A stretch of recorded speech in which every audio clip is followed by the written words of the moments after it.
pero no tendríamos que vernos obligados a huir del país, a denunciarlo internacionalmente. Ver jóvenes dirigentes políticos con la capacidad de confrontar sus ideas, con la capacidad de decir, El Salvador sí puede ser un país seguro, pero con democracia. Y eso es algo que obviamente él vio como una amenaza y tenía que callarlo. Yo como que no sé qué poner ahora. Póngale oído a la vida, mija.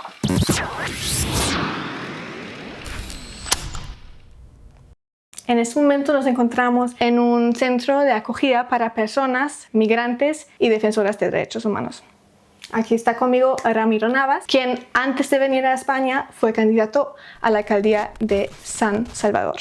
No es que estemos considerando no participar, eso está descartado. Por supuesto que vamos a participar, pero queremos participar en condiciones transparentes, dignas, justas. Bueno, volvamos al momento en el que decidiste salir de tu país. ¿Por qué decidiste salir?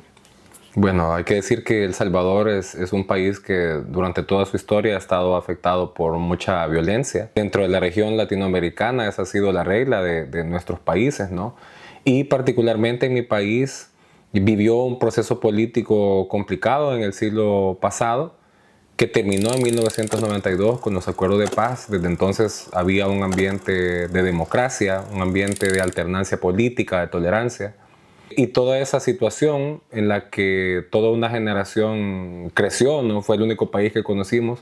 Esto se vio interrumpido en el año 2019 cuando entra al gobierno un proyecto político basado en el odio, basado en discursos que criminalizan precisamente el pensamiento distinto, ¿no? Desde que empezó el escrutinio final de la presidencial, por ejemplo, vimos a funcionarios de gobierno, altos funcionarios, acreditados con el partido Nuevas Ideas, que llegaban a las mesas a ejercer presión, que llegaban a las mesas incluso con amenazas. Muchos liderazgos, organizaciones, decidimos tomar acción cuando nos dimos cuenta de que este proyecto político con mensajes de odio estaba rompiendo esa tradición democrática que venía cultivándose en El Salvador desde el 92.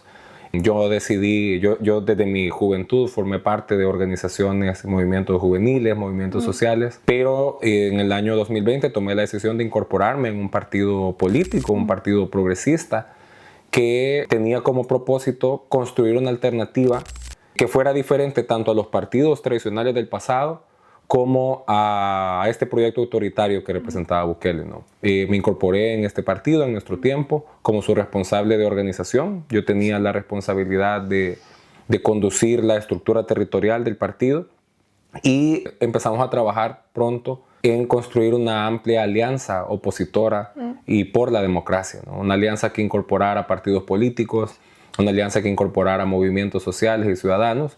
Y por esa labor, muchas de las personas que estuvieron participando en ese proceso, tanto en el nivel de partidos políticos como de movimientos sociales, pronto empezaron a ser víctimas de acciones de persecución. Hay varias de esas personas que están presas en este momento. Muchas denuncias se han hecho además sobre persecución, sobre actos de acoso. Ese fue también mi caso. Yo, después de la captura de la abogada Ruth López, a varios activistas y defensores de derechos humanos y voces críticas se nos advirtió que venía una ola de represalias por parte del gobierno y muchos tomamos la decisión de salir del país. ¿Tú recibiste amenazas directas? Sí, bueno, hubo una advertencia, ya había un patrón previo de acciones de persecución, seguimientos saliendo de reuniones, advertencias. El Salvador es un país pequeño en el que la gente se conoce, ¿no? Entonces, cuando había noticias, cuando había movimientos extraños como de, mira, están preguntando por vos por aquí, ¿qué está pasando? Entonces, las advertencias ya venían desde hace tiempo, pero creo que la captura de Ruth fue un antes y un después, en el sentido de que se confirmó la capacidad del régimen salvadoreño de tocar a las personas que parecían estar protegidas por su nivel de exposición. Porque lo que pasaba es que muchos de nosotros decíamos, no se atreverían a tocar a una voz que tiene visibilidad, no se atreverían a tocar a alguien que tiene un reconocimiento. Ruth López venía de ser reconocida entre las mujeres más influyentes del mundo y luego le hacen esto, ¿no? Entonces, las advertencias se materializan en la captura de Ruth. Horas después, sí, alguien me dijo, dos personas diferentes me dijeron, hay una lista de personas que son posibles objetivos posteriores. Varios de nosotros salimos del país en esos días. Justamente unas semanas después de la captura de Ruth hay otra captura, la captura del abogado Enrique Anaya, con quien también trabajamos en el proceso de auditoría electoral, ¿no? Entonces se ha confirmado ese patrón sistemático de persecución. Sí. Entonces la mayoría de tus compañeros políticos ya no están en El Salvador. Así es, la mayoría han tenido que salir. No solo de mi partido, sino también de los otros partidos de oposición. Sí. Y cuando dices tu partido, Nuestro Tiempo, bueno, tuvo una trayectoria bastante corta, solamente 5 años. Sí, sí. Y bueno, me gustaría saber, ¿tú qué dices? ¿Por qué fracasó? Creo que hay una combinación de factores en eso que hay que tomar en cuenta, ¿no? Lo primero es que el sistema político salvadoreño siempre fue bastante cerrado, en el sentido de que desde el tiempo de la guerra, del conflicto armado, había dos bandos muy claros. Un bando más asociado con las ideas de derecha, con los militares, con la Fuerza Armada, alineado con los Estados Unidos, y otro bando un poco más progresista, asociado universalmente, digamos, con las ideas de izquierda, aunque con una gran amplitud internamente. Tanto cuando fue una guerrilla como cuando se convirtió en partido, tenía muchas posturas. Pero el proyecto de Bukele viene y rompe esa lógica de que había dos polos, ¿no? Como dos fuerzas, junta estos extremos, los hace ver como si fueran un solo enemigo, no una fuerza del pasado. Entonces la idea de Nuestro Tiempo surge también para decir, sí podemos plantear al país una alternativa, plantear para El Salvador una alternativa que no sea volver al pasado, pero tampoco que no sea autoritaria, ¿no? Fue un proyecto arriesgado, creo yo, en el sentido que en esta era en la que las ideologías se niegan, que hay mucha gente que dice que la izquierda, la derecha ya no tienen sentido, nosotros creíamos que sí vale la pena reivindicar que un proyecto político debe tener un horizonte, debe tener una visión de la economía, una visión del Estado. Nosotros sí que creíamos eso, pero también entendimos que El Salvador necesitaba entendimientos y alianzas, y buscamos ser un partido puente entre diferentes sectores. En ese sentido, habíamos personas que veníamos de militancia de izquierda, como es mi caso, y había otros que tenían posturas un poco más liberales, pero que nos encontrábamos en un acuerdo de que si en 1992 la guerra pudo terminar en El Salvador por llegar a acuerdos entre personas con visiones distintas, El Salvador necesitaba renovar precisamente ese acuerdo a través de una visión compartida, ¿no? Eso tiene costos, obviamente. Para un electorado latinoamericano a veces es muy abstracto y muy difícil entender la lógica de que haya personas con claras posiciones de izquierda y personas con posturas liberales que estén en el mismo partido, por ejemplo. Es una cosa difícil de comprender. Y nosotros entendemos ese riesgo, ¿no? Pero esos son como los factores internos. Pero lo más importante, tal vez este proyecto pudo haber fructificado si no hubiera sido porque el régimen salvadoreño se encargó de perseguir a todos aquellos que fueran una amenaza. Y esto que acaban de ver en este momento, además, es una intimidación. Acabamos de ver al representante de Nuevas Ideas trayendo una hoja de la Fiscalía General de la República. Si me permiten, por favor, a mí me educaron en mi casa. Y les pido, por favor, que respeten la palabra. Cuando estamos defendiendo los votos. Nuestro partido tenía la dirección más joven. Y todos éramos prácticamente personas que crecimos después de terminada la guerra, y para Bukele eso era una amenaza. Ver jóvenes dirigentes políticos con la capacidad de confrontar sus ideas, con la capacidad de decir, El Salvador sí puede ser un país seguro, pero con democracia. Sí puede haber paz social, pero con libertades. Y eso es algo que obviamente él vio como una amenaza y tenía que acallarlo. También me interesaría saber, en cuanto a Bukele, hay ciertamente muchas cosas de su manera de gobernar que no te parecen correctas, pero tienes una medida de él, tal vez incluso reciente, que critiques aún más de lo usual. Es difícil elegir una sola medida cuando todo es tan complicado. Sí, bueno, creo que lo más importante y lo más condenable es el régimen de excepción, que es básicamente un estado de terror institucional que se ha establecido, ¿no? Y uso la palabra terror cuando sé que la gente, una importante cantidad de gente, siente lo contrario. Hay mucha gente que siente paz. Justo eso iba a decir. Es un terror basado en una percepción de paz, pero es una paz que se basa en que las personas tienen la idea de que no les va a pasar nada a ellos si no tienen un conflicto con la ley. Esta frase famosa que él la usa mucho, ¿no? Dice, el que nada debe, nada teme. Pero lo cierto es que hay mucha gente que sigue creyendo esta idea hasta que son sus hijos, sus esposos, sus hermanos, los que son detenidos, ¿no? Y están en las cárceles. El que no la debe no teme nada, ¿verdad? Y los que andan en los malos pasos, pues que paguen. Entonces, el régimen de excepción es un instrumento político de persecución de las voces críticas, pero además de criminalización de los pobres. O sea, nosotros no podemos negar que El Salvador vivió la violencia de las pandillas, que fue dolorosa, fue sangrienta. Casi todos los salvadoreños tenemos personas cercanas o que fueron víctimas de las pandillas o que tuvieron que emigrar por las pandillas. Eso es cierto. Y se agradece y se reconoce que ahora ya no están operando como lo hacían antes. Pero el costo de eso es que la violencia que antes ejercían las pandillas prácticamente ha pasado a ser ejercida por el Estado. Porque ahora un agente de seguridad de la policía o un agente de la Fuerza Armada no necesita una causa judicial abierta, basta con un criterio de cosas que vea, del lugar en el que esté, o incluso del humor con el que se encuentre, para sacar a una persona de su residencia, para sacarla de circulación en la calle y meterla en una cárcel sin derecho a una defensa adecuada, sin derecho a ser visitada por sus familias.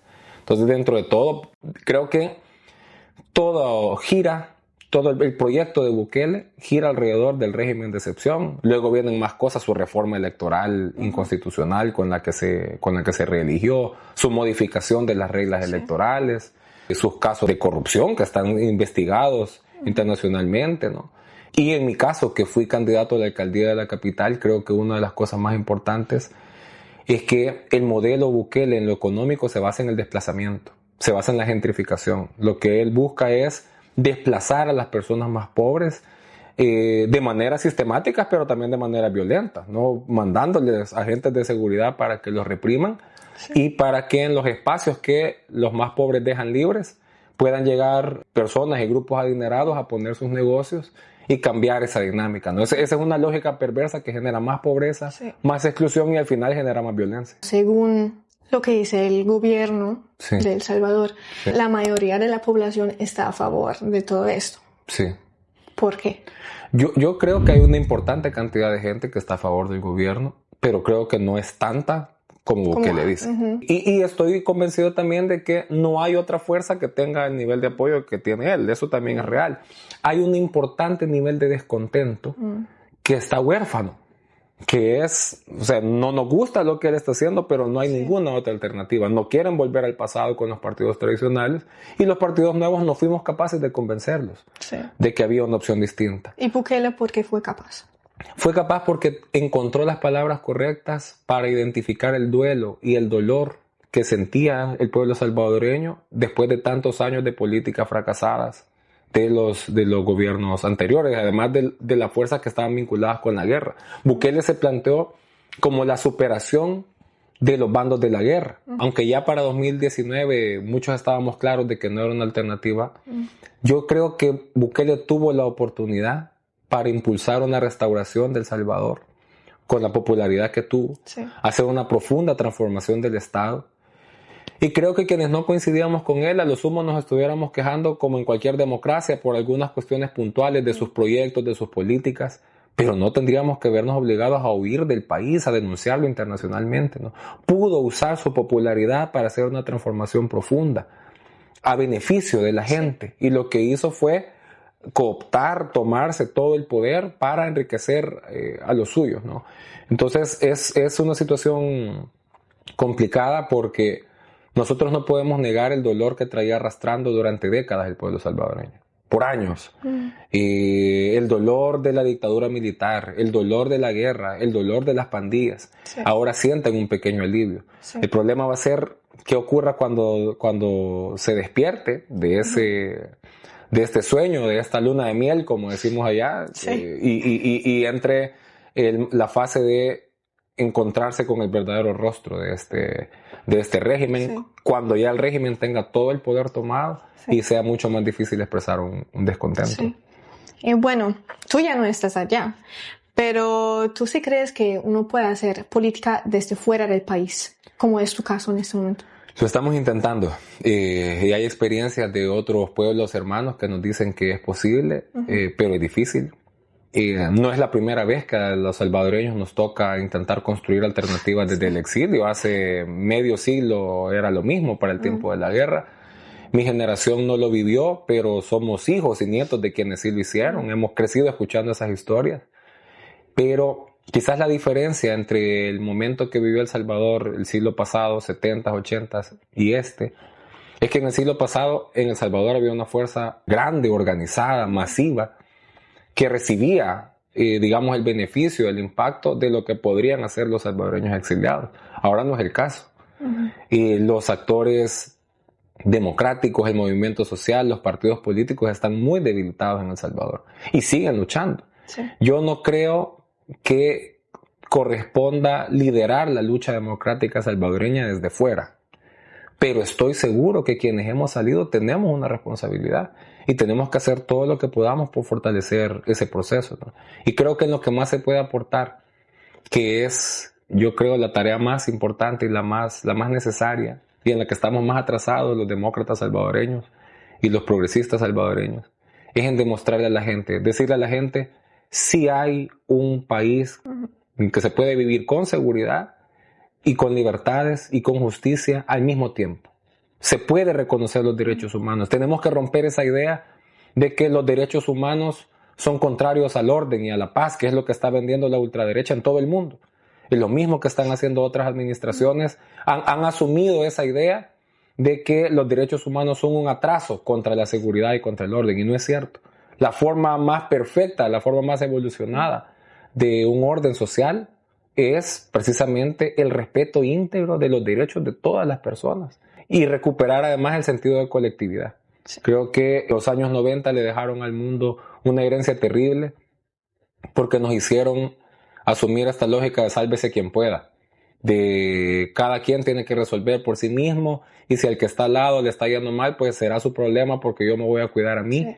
Y sobre la base de eso es que se han fundado estas ultraderechas, ¿no? Tenemos que recuperar el sentido de la comunidad, de las cosas que se construyen desde abajo, renunciar también a los egos individuales que tanto daño nos están haciendo, ¿no? Y empezar a entender que el mundo avanza hacia una crisis todavía mayor, una crisis económica profunda, pero además una crisis climática, una crisis de la vida. Y si no nos encuentra unidos como seres humanos, podemos incluso dirigirnos hacia la extinción de nuestra civilización. Tengo miedo de regresar, tengo miedo de quienes están allá, pero exiliado no soy. Pero al revisar en la libreta, ahí está todos los parámetros y todo el baremo para decir, esta persona está exiliada.